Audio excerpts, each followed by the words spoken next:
উপন্যাস গল্পকথা চ্যানেলে আপনাকে স্বাগতম। আজ পড়ে শোনাব লেখক এমডি হারুন মিয়ার লেখা সিনেমাটিক উপন্যাস নীল কুয়াশার শহর পার্ট 1।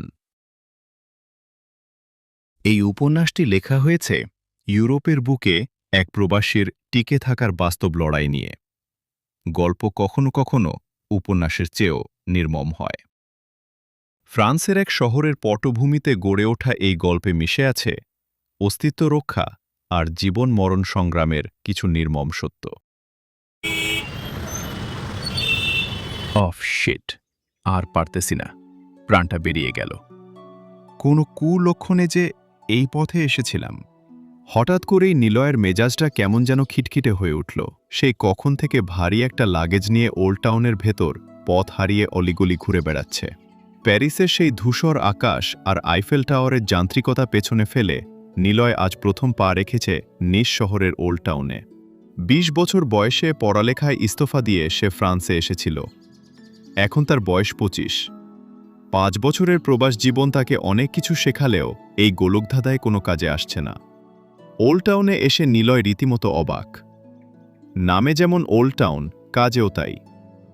চারদিকে সেই মান্ধাতা আমলের পুরনো সব দালান, রোদে পোড়া উজ্জ্বল হলুদ আর লালচে রঙের দেয়ালগুলো যেন ইতিহাসের সাক্ষী হয়ে দাঁড়িয়ে আছে।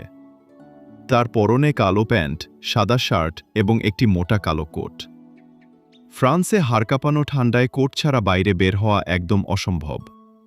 চোখে চিকন ফ্রেমের চশমা। এই চশমাটা নিলয়ের জন্য খুব জরুরি, কারণ এটা ছাড়া পৃথিবীটা তার কাছে জলরঙে আঁকা ঝাপসা ছবির মতো মনে হয়।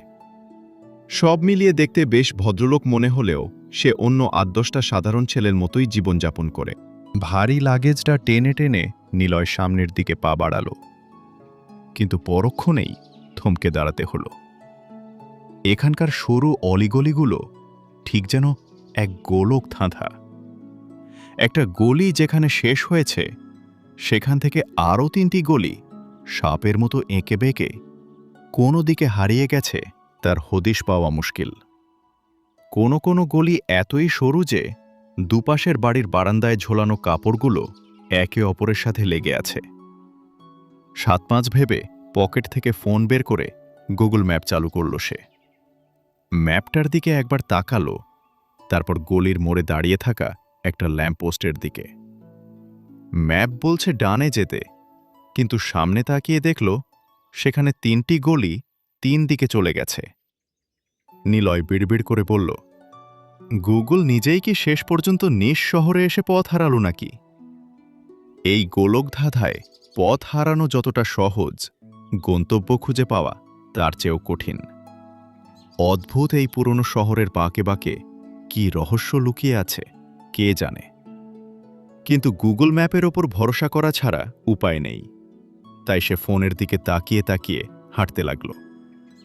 হঠাৎ এক জায়গায় গলিটা এতই সরু হয়ে গেল যে দুজন মানুষ পাশাপাশি হাঁটা অসম্ভব। ঠিক সেই মুহূর্তেই উল্টো দিক থেকে এক তরুণী আসছিল। সংকীর্ণ জায়গাটায় দুজনের কাঁধ ধাক্কা খেল। ওহ! এই যে মিস্টার, আপনি অন্ধ নাকি? নাকি ধাক্কা দেওয়াটা আপনার অভ্যাস?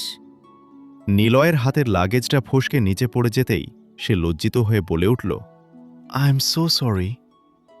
তরুণীটি নিচু হয়ে ব্যাগটা টেনে তুলতে তুলতে ঝাঝালো গলায় বলল। আপনি অন্ধ নাকি? কণ্ঠস্বরটা চেনা চেনা ঠেকল নিলয়ের। সে চশমাটা ঠিক করে তাকিয়ে দেখল অ্যালিস, এয়ারপোর্টে দেখা হওয়া সেই বাদর মেয়েটি। প্যারিস থেকে নিজ শহরে আসা পর্যন্ত প্লেনে বসে বসে যে বকবক করতে করতে নিতে নিলয়ের কান ঝালাপালা করে দিয়েছিল। তার পিঠে এখন একটা বিশাল হার্পের কেস ঝুলছে, যেটা দেখতে অনেকটা বিশাল কোনো ডানার মতো।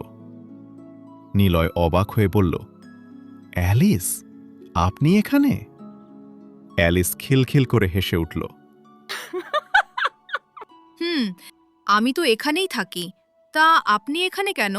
এই যে গলিতে পথ হারিয়ে ফেলে ঘুরপাক খাচ্ছি। নিজ শহরটা ছোট হলেও এর ওল্ড টাউন কিন্তু জাদুকরী। একবার যে এর গোলকধাঁধায় ঢোকে সে আর সহজে বের হতে পারে না। তা আপনার গন্তব্য কোথায়? নিলয় একটু লাজুক হাসল। ঠিকানা তো একটা আছে, কিন্তু এই গলির গোলকধাঁধায় ম্যাপ কাজ করছে না, সব রাস্তা একই রকম লাগছে। এই শহরে ম্যাপ দিয়ে পথ চেনা যায় না, চিনতে হয় মন দিয়ে। দিন আপনার ঠিকানাটা দেখি। নিলয় যেন হাঁপ ছেড়ে বাঁচল। এই অজানা শহরে রাস্তা হারিয়ে ফেললে খুঁজে পাওয়া যে কতটা মুশকিল তা সে আজ হারে হারে টের পাচ্ছে। সে তার পকেট থেকে ভাঁজ করা ঠিকানাটা অ্যালিসের দিকে বাড়িয়ে দিল। ঠিক আছে, আপনি আমার সাথে আসুন। অ্যালিস নিলয়কে অলিগলির মধ্য দিয়ে বেশ কিছুক্ষণ ঘুরিয়ে তারপর এক মেইন রোডে এনে ছেড়ে দিয়ে বিদায় নিল। নিজ শহরের ওল্ড টাউনের পাশের সিগন্যালে নিলয় দাঁড়িয়ে। সেই কখন থেকে ট্যাক্সির জন্য অপেক্ষা করে যাচ্ছে, কিন্তু কোনো ট্যাক্সি থামার নামগন্ধ নেই। বিকেলের এই সময়টাতে অধিকাংশ অফিস কলেজ একসাথে ছুটি হয়, হয়তো সেজন্যই ট্যাক্সির এমন আকাল দেখা দিয়েছে। তাছাড়া আর কি হবে? নিলয় ট্রাফিক সিগন্যালের পাশে দাঁড়িয়ে যেভাবে ট্যাক্সির উদ্দেশ্যে হাত নাড়াচ্ছে, লোকজন তাকে নির্ঘাত ট্রাফিক পুলিশ ভেবে বসবে। হঠাৎ চোখের চশমাটা খুলে শার্টের এক কোণে ভালো করে মুছে সে আবার পড়ল। তারপর মেইন রোডের দিকে ট্যাক্সির অপেক্ষায় চাতক পাখির মতো তাকিয়ে রইল। জাদুকররা যেমন রুমাল দিয়ে কবুতর গায়েব করে দেয়, নিজ শহরের রাস্তা থেকেও ট্যাক্সিগুলো যেন সেভাবে গায়েব হয়ে গেছে। কিছুক্ষণ পর আবার হাত নাড়তেই একটা ট্যাক্সি প্রচণ্ড শব্দে ব্রেক কষে নিলয়ের ঠিক সামনে এসে থামল। নিলয় ভয়ে 2 পা পিছিয়ে গেল। ভয়ঙ্কর ব্যাপার, ড্রাইভারদের বিশ্বাস নেই, একটু এদিক সেদিক হলেই একেবারে পরপারে পাঠিয়ে দেবে। এই তো সেদিন প্যারিসের গার দ্য নর্থ স্টেশনের সামনে রাস্তা পার হওয়ার সময় এক মুরব্বিকে প্রায় মেরেই দিচ্ছিল এক ড্রাইভার। মুরব্বি ক্ষেপে গিয়ে লাঠি উঁচিয়ে তেড়ে গেলেন, কিন্তু ড্রাইভার নির্বিকার ভঙ্গিতে বলল, সরি। নিলয়ের মেজাজ খারাপ হয়ে গেল। সরি শব্দটা কি সব পাপ ধুয়ে ফেলার গঙ্গাজল? একটা মানুষকে মেরে ফেলার পর দাঁত বের করে সরি বললে কি সে জ্যান্ত হয়ে উঠবে? অদ্ভুত যুক্তি। গাড়ির গ্লাস নামিয়ে ড্রাইভার মুখ বাড়াল। নিলয় অবাক হয়ে দেখল লোকটার চেহারায় খাঁটি বাংলাদেশি ছাপ, নির্ঘাত বাঙালি হবে। তাই নিলয় বাংলায় জিজ্ঞেস করল, ভাই, গাম্বেতা যাবেন? ড্রাইভার লোকটা বাঙালি হলেও উত্তর দিল ফরাসি ভাষায়, হ্যাঁ যাব। নিলয় দমে না গিয়ে আবার বাংলায় বলল, ভাড়া কত? ড্রাইভার এবার কপাল কুঁচকে নিলয়ের দিকে তাকালো, গম্ভীর গলায় ফরাসিতেই জিজ্ঞেস করল, আপনি কি এখানে নতুন? নিলয় পাল্টা প্রশ্ন করল, নতুন হলে কি ভাড়া বেশি চাইবেন? ড্রাইভার এবার একটু হাসল, তবে কথা বলল ফরাসিতেই, আরে না, আপনি জানেন না যে এই শহরে মিটারে ট্যাক্সি চলে? পুরনো হলে তো জানার কথা। নিলয় একটু মুচকি হেসে বলল, ও, খেয়াল ছিল না। নিলয় গাড়িতে উঠে বসল, তার মাথায় একটা জিনিস খেলছে। ড্রাইভারটা নিশ্চিত বাঙালি, তা না হলে তো নিলয়ের বাংলা কথা বুঝতে পারত না, অথচ কথা বলছে ফরাসি ভাষায়। ভাবসাব এমন যেন সে জন্মেছে কোনো এক ফরাসি রাজবংশে। নিলয় কৌতূহলী হয়ে জিজ্ঞেস করল, আচ্ছা ভাই, আপনি তো বাঙালি, বাংলায় কথা বলছেন না কেন? ড্রাইভার মৃদু হাসল, এবার বাংলাতেই অবলীলায় উত্তর দিল, আসলে অভ্যেস হয়ে গেছে তো, এখানে থাকতে থাকতে মুখ দিয়ে এখন আর হুট করে বাংলা বের হয় না, ফরাসিটাই আগে আসে। নিলয় মনে মনে বলল, একেই বলে সঙ্গদোষে লোহা ভাসে। তা কতদিন ধরে ফ্রান্সে গাড়ি চালান? এই 13-14 বছর হবে। ট্যাক্সি চলতে শুরু করেছে। ড্রাইভার আয়নায় নিলয়কে একবার দেখে নিয়ে বলল, আপনার তো বেশ ভারী লাগেজ, নতুন কোনো কাজে জয়েন করতে আসলেন নাকি? নিলয় একটা লম্বা শ্বাস ফেলে বলল, হ্যাঁ ভাই, প্যারিস ছেড়ে এখন নিজ শহরে আসলাম, এখানে একটা কোম্পানিতে জয়েন করব। ড্রাইভার উৎসুক হয়ে জিজ্ঞেস করল, প্যারিসের চাকরিটা ছেড়ে দিলেন কেন? বেতন কম ছিল? নিলয় ম্লান হেসে বলল, না, বেতন ঠিকই ছিল, তবে আমি চাকরি ছাড়িনি, চাকরি আমাকে ছেড়ে দিয়েছে, যাকে বলে ছাঁটাই। খুবই আফসোসের বিষয়।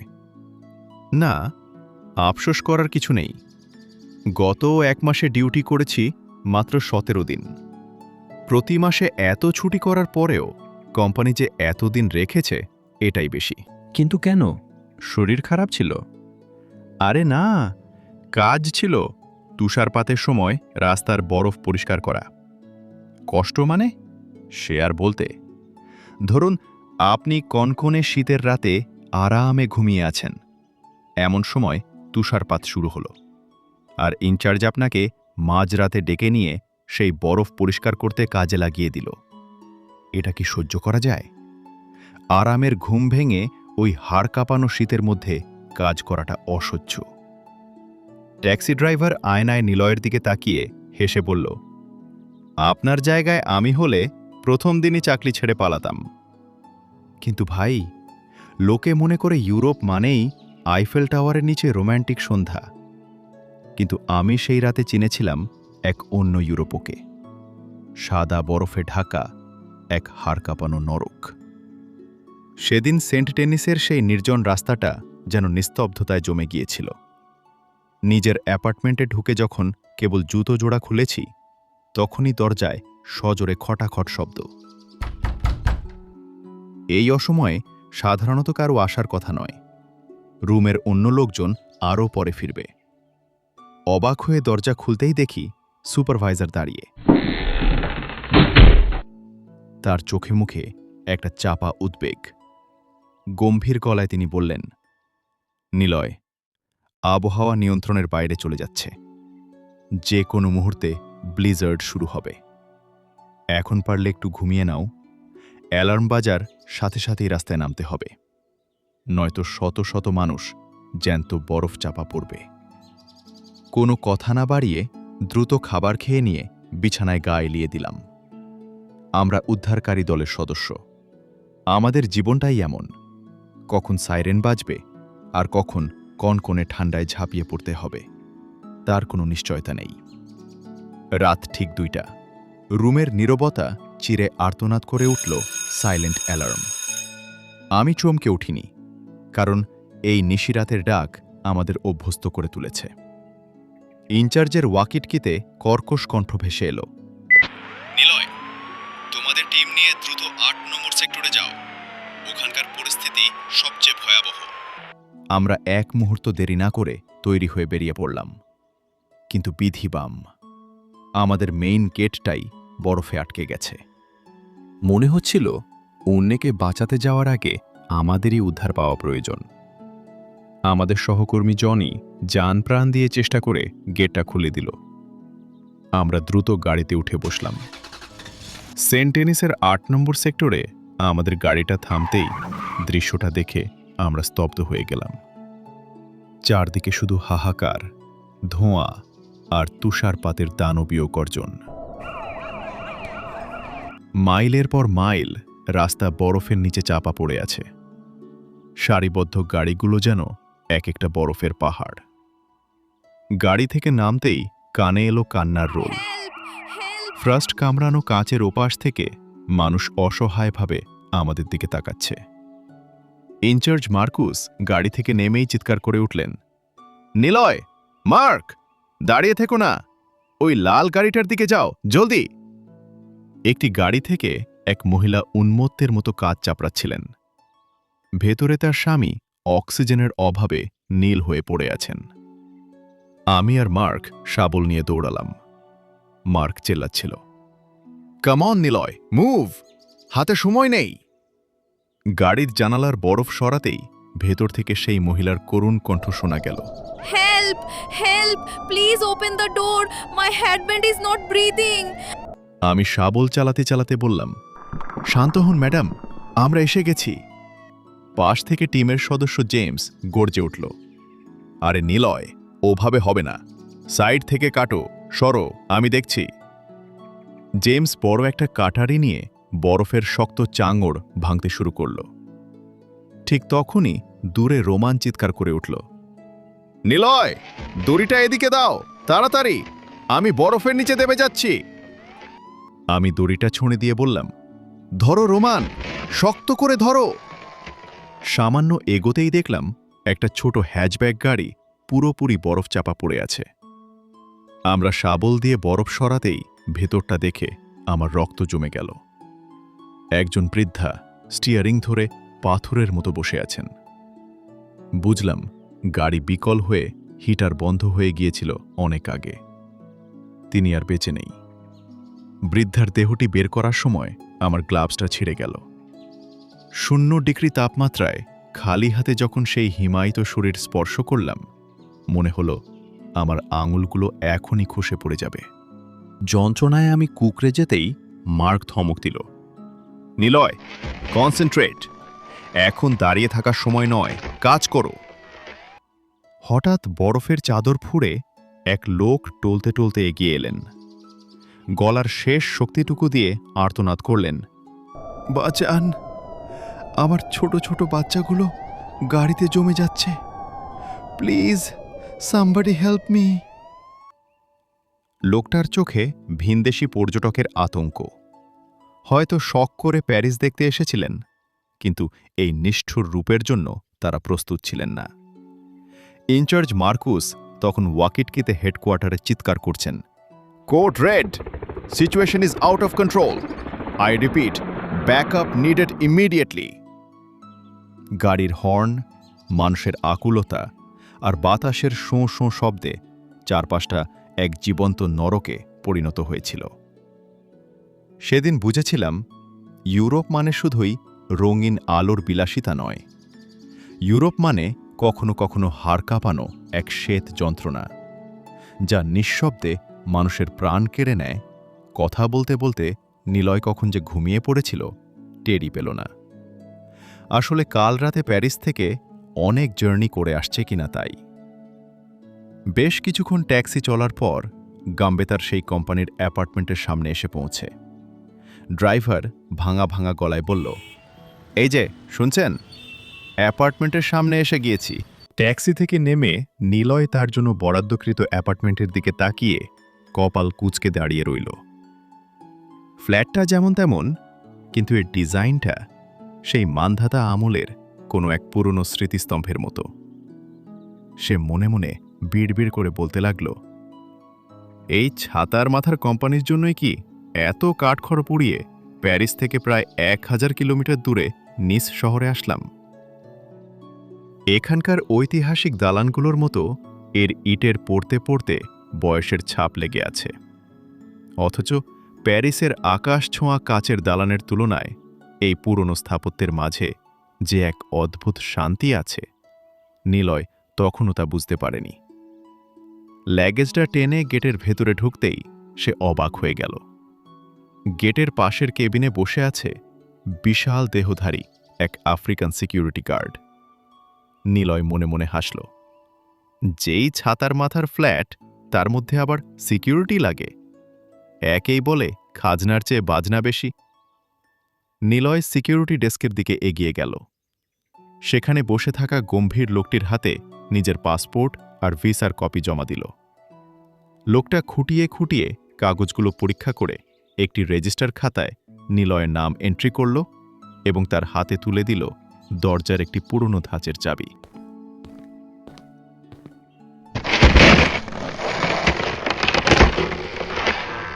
নিলয় যখন মূল ফটক দিয়ে ভেতরে প্রবেশ করল, তখন তার বিস্ময়ের সীমা রইল না। বাইরে থেকে যতটা সেকেলে মনে হয়েছিল, ভেতরের পরিবেশ ঠিক ততটাই আধুনিক। উজ্জ্বল সাদা দেয়ালে ঝুলছে নিস শহরের কিছু জল রঙের পেন্টিং। মেঝেটা চকচকে কাঠের, আর লবির মোলায়েম আলোয় এক শান্তিময় আবহ ছড়িয়ে আছে। এবার নিলয়ের মনটা একটু খুশি হল। বোঝা গেল কোম্পানি কথায় নয়, কাজে বিশ্বাসী। নিস শহরের বাড়িগুলোর বাইরের নকশা প্রাচীন রাজবাড়ির মতো হলেও ভেতরে সবকিছু একেবারে পরিপাটি। রুমে ঢুকে নিলয় দেখল এক বিশাল হলরুম। সেখানে চারদিকে দেয়াল ঘেঁষে পাতা আছে 4টি ব্যাংক বেড, অর্থাৎ এক রুমে 8 জনের থাকার ব্যবস্থা। রুমের পরিবেশটা বেশ ছিমছাম। মেঝেতে সুন্দর কার্পেট, আর কোণে জ্বলতে থাকা হিটারের উষ্ণতা বাইরের হাড় কাঁপানো ঠান্ডাকে দূরে সরিয়ে রেখেছে। রুমে ঢুকেই নিলয় ব্যাগটা নামিয়ে রেখে দ্রুত বারান্দায় গিয়ে দাঁড়াল। সামনের দৃশ্যটি দেখে সে মুহূর্তের জন্য সব ক্লান্তি ভুলে গেল। নিজ শহরের লাল টাইলসের ছাদওয়ালা প্রাচীন দালান, আর একটু দূরেই দিগন্তজোড়া ভূমধ্যসাগরের নীল জলরাশি। পাহাড়ের কোল ঘেঁষে গড়ে ওঠা এই শহরের ওপর তখন গোধূলির মায়াবী আলো ছড়িয়ে পড়ছে। এই দৃশ্যটি যেন নিলয়ের 4 বছরের গুমোট স্মৃতি এক নিমেষেই ধুয়ে দিল। ঠিক তখনই পকেটে থাকা ফোনটা সজোরে কেঁপে উঠল। স্ক্রিনে অপরিচিত এক ফরাসি নম্বর। ফোন ধরতেই ওপাশ থেকে ভেসে এলো HR ম্যানেজারের কণ্ঠ। মসিয়ে নিলয়, ঠিকঠাক পৌঁছেছেন তো? নিলয় উত্তর দিল, জি, আমি মাত্রই রুমে ঢুকলাম। রুমে নিলয় ছাড়া আরও 7 জন লোক আছে। তারা সবাই অভিজ্ঞ প্রবাসী। কেউ আইপ্যাডে কাজ করছে, কেউ বা কফি হাতে ফরাসি সংবাদপত্র উল্টে দেখছে। নতুন মুখ দেখে কয়েকজনের চোখে কৌতূহল খেলে গেল। রাতে খাওয়া দাওয়া শেষ করে যখন সে বিছানায় গা এলিয়ে দিয়ে একটু শান্তির ঘুমের চেষ্টা করছিল, তখন একজন গম্ভীর চেহারার ভদ্রলোক ঘরে ঢুকলেন। তিনি নিলয়কে ঘুম থেকে ডেকে তুলে সংক্ষিপ্তভাবে জিজ্ঞেস করলেন, তোমার নাম কি নিলয়? নিলয় ধড়ফড়িয়ে উঠে উত্তর দিল, হ্যাঁ স্যার। আজকে নতুন এসেছ? হ্যাঁ। ভদ্রলোক পকেট থেকে একটি ভিজিটিং কার্ড বের করে দিয়ে বললেন, এটা তোমার অফিসের ঠিকানা। কাল সকালে ঠিক সময়ে এখানে পৌঁছে যেও, দেরি যেন না হয়। পরদিন সকালে অ্যালার্মের কর্কশ শব্দে নিলয়ের ঘুম ভাঙল। তার মনে হল, এই তো কিছুক্ষণ আগেই বুঝি 2 চোখের পাতা এক করেছিল, আর এর মধ্যেই সকাল হয়ে গেল। শরীরটা এখনো প্যারিসের ক্লান্তিতে ভেঙে আসছে, কিন্তু নতুন চাকরির প্রথম দিন বলে কথা। আলসেমি ঝেড়ে সে এক ঝটকায় বিছানায় উঠে বসল। কনকনে শীতের সকালে কম্বলের ওম ছেড়ে ওঠাটা যেন এক মস্ত বড় যুদ্ধ। সে ধীর পায়ে বেসিনের দিকে এগিয়ে গেল। আয়নায় নিজের ফোলা ফোলা চোখের দিকে তাকিয়ে একবার দীর্ঘশ্বাস ফেলে ভাবল, জীবনটা কতই না অদ্ভুত।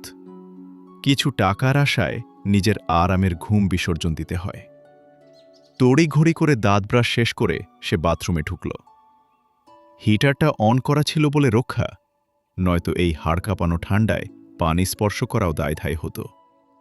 গোসলের মাঝেই সে শুনতে পেল রুমে ফোনটা সজোরে বেজে উঠছে। রুমে এখন কেউ নেই, একদম ফাঁকা। সকাল হতে না হতেই সবাই যার যার কাজে বেরিয়ে পড়েছে।